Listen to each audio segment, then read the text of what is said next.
आज लाल बहादुर शास्त्री जी का जन्मदिन है और आज के दिन इस महान व्यक्ति को सच्ची श्रद्धांजलि हम तभी दे सकते हैं जब उनके जीवन से कुछ सीख सके और उसे अपने जीवन में उतार सकें। जब मैं चौथी कक्षा में था तो हमारी बाल भारती नाम की पाठ्यपुस्तिका में शास्त्री जी के जीवन से एक ऐसी घटना का उल्लेख था जिसे बाद में शास्त्री जी ने कहा कि उस घटना ने उनके जीवन को बदल कर रख दिया। कहानी कुछ ऐसी है कि जब शास्त्री जी छोटे थे, 5 साल के थे, तो वो और उनके मित्र बगीचे से आम तोड़कर माली के आने के पहले भाग जाया करते थे, जैसा कि हम सभी लोगों ने किया हुआ। हम लोग भी जब गांव में छोटे थे तो हम लोग बगीचे से आम तोड़कर खाते थे और माली के आने के पहले हम सभी लोग भाग जाया करते थे। लेकिन उस दिन वो बालक फंस जाता है, तो शास्त्री जी के बाकी जो मित्र लोग हैं वो भाग जाते हैं और वो बालक पकड़ा जाता है और माली ने आकर उसे एक थप्पड़ मार दिया। वो बालक रोने लगा और उसने कहा कि मुझे क्यों मारते हो? मैं जानता हूँ कि तुम मुझे सिर्फ इसलिए मार रहे हो क्योंकि मेरे पिता नहीं है। माली ने उस दिन उस बालक को कोई सांत्वना नहीं दी। वो उसके साथ बैठकर रोने नहीं लगा।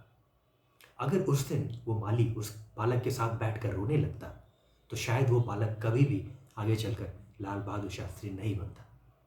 उस माली ने एक ऐसी सीख दी उस बालक को जिससे उस बालक की जिंदगी बदल गई। और ये आज के समय में खासकर युवाओं के लिए एक बहुत बड़ी सीख है। उस माली ने उस बालक से कहा, अच्छा, तो तुम्हें ये लगता है कि तुम्हें कुछ भी करने का अधिकार है? अगर तुम्हें ये लगता है कि तुम्हारे पिता नहीं है, तब तो तुम्हें और भी अधिक सावधान हो जाना चाहिए। तब तो तुम्हें और भी अधिक जिम्मेदार हो जाना चाहिए और तुम्हें कभी कुछ ऐसा कृत्य नहीं करना चाहिए जिससे दूसरों को पीड़ा हो, तकलीफ हो, कष्ट हो। क्योंकि तुम जैसा कह रहे हो कि तुम्हें वो प्यार नहीं मिला जो दूसरे बच्चे को मिला है, तुम उस चीज़ से वंचित हो, तो तुमने उस दर्द, उस पीड़ा को महसूस किया है।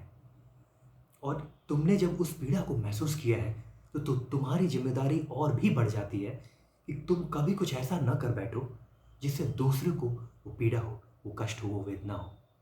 इसलिए तुम्हें अपने जीवन में और भी अधिक सावधान और जिम्मेदार बनना पड़ेगा।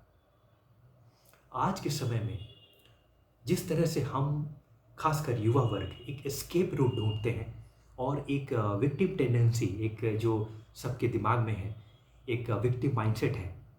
खासकर पश्चिम में ये अधिक है क्योंकि वहाँ पे सॉब स्टोरीज पे बहुत ही तालियां बजाई जाती है। उस समय ये शास्त्री जी के जीवन की ये घटना ये बहुत बड़ी सीख है। ये आपके जीवन को परिवर्तित कर सकती है अगर हम इसे समझने की कोशिश करें कि इसमें कौन सा संवाद है, इसमें मैसेज क्या छिपा है। तो आज के समय में जब हम एक ऐसे दौर में रहते हैं जब हम कहीं ना कहीं कोई ना कोई एक एक विक्टिम मेंटालिटी ढूंढ लेते हैं अपने आप में। और बड़े मज़े की बात है, ये बड़े मज़े की बात है कि इस दुनिया में कोई भी एक ऐसा इंसान नहीं है जो किसी न किसी केंद्र बिंदु पर अपने आप को विक्टिम नहीं मान सकता है। एक भी ऐसा इंसान नहीं है जो किसी न किसी केंद्र बिंदु पर, जैसा मैं कह रहा हूँ, वो अपने आप को ये साबित नहीं कर सकता कि मैं विक्टिम हूँ। और अ, मेरे अंदर एक अजीब सी पीड़ा है और वो एक एक्सपीरियंशियल पेन है। और हम चाहे तो हम अपने मन को धोखा दे सकते हैं और हम दूसरों को ये बताना चाहते हैं उस पीड़ा को, उस तकलीफ़ को। और उसके बाद हम चाहे तो उसे कैपिटलाइज़ भी कर सकते हैं और पूरी ज़िंदगी अपने मन को धोखा दे सकते हैं, अपने आप को भी धोखा दे सकते हैं। और जब अपने आप को धोखा दे सकते हैं तो हम पूरी दुनिया को भी धोखा दे सकते हैं। कोई ना कोई बिंदु हो सकता है, वो मेरी इंडिविजुअल आइडेंटिटी है, मेरी ग्रुप आइडेंटिटी है, मेरी सोशल आइडेंटिटी है। मैं किसी एक ग्रुप, एक वर्ग से बिलोंग करता हूँ, वो हो सकता है। मुझे कुछ चीज़ें से मैं वंचित रह गया, मुझे बचपन में वो नहीं मिला जो दूसरों को मिला। कोई ना कोई एक चीज़ हर किसी के जीवन में है जो एक ऐसी पीड़ा उसे वो देता है। और अगर वो चाहे तो उस पीड़ा को, उस दर्द से अपने पूरे जीवन में उसे आधार बनाकर और दूसरों से सांत्वना और सिंपैथी ले सकता है। लेकिन इतिहास में केवल उन्हीं कुछ लोगों का नाम होता है जो इन सब से ऊपर उठकर, इन सब से सीख लेकर और भी अधिक जिम्मेवार और सावधान और कर्मशील बनते हैं। और उसके बाद ऐसे लोग ही प्रेरणा बनते हैं। तो ये चॉइस, ये चुनाव, ये हमारा है। और ऐसे लोग ही आगे चलकर लाल बहादुर शास्त्री बनते हैं जिनके एक आह्वान मात्र से पूरा देश एक वक्त का खाना छोड़ देता है। शास्त्री जी के बारे में कई अच्छी बातें लिखी गई है।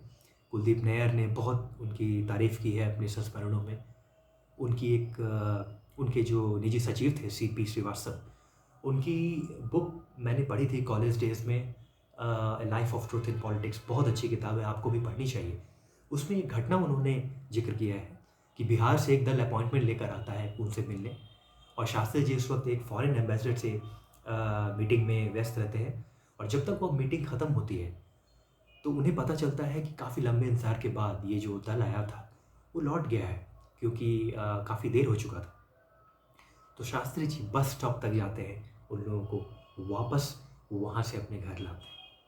ये भी कही गई है बात कि वो अपने जूनियर ऑफिसर्स को अपने हाथ से चाय सर्व करते थे। उनके रूम में हमेशा कम रोशनी होती थी, क्योंकि वो कहते थे कि कभी भी सरकारी खर्चे का दुरुपयोग नहीं होना चाहिए।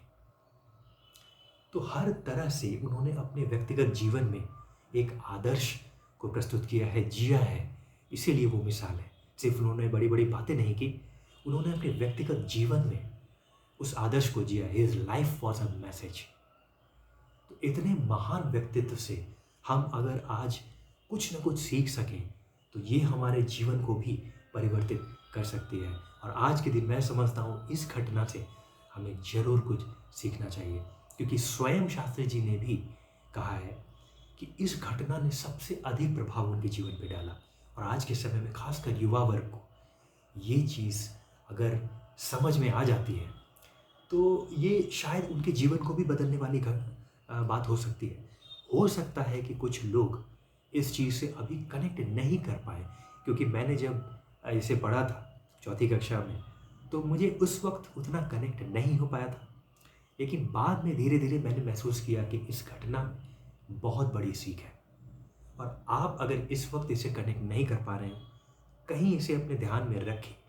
मैं दावे के साथ कहता हूँ कि जीवन के किसी न किसी मोड़ पे आपको इस घटना से वो सीख ज़रूर मिलेगी, और एक कनेक्ट ज़रूर आपको महसूस होगा कि हाँ, ये जीवन की एक बहुत बड़ी सच्चाई है।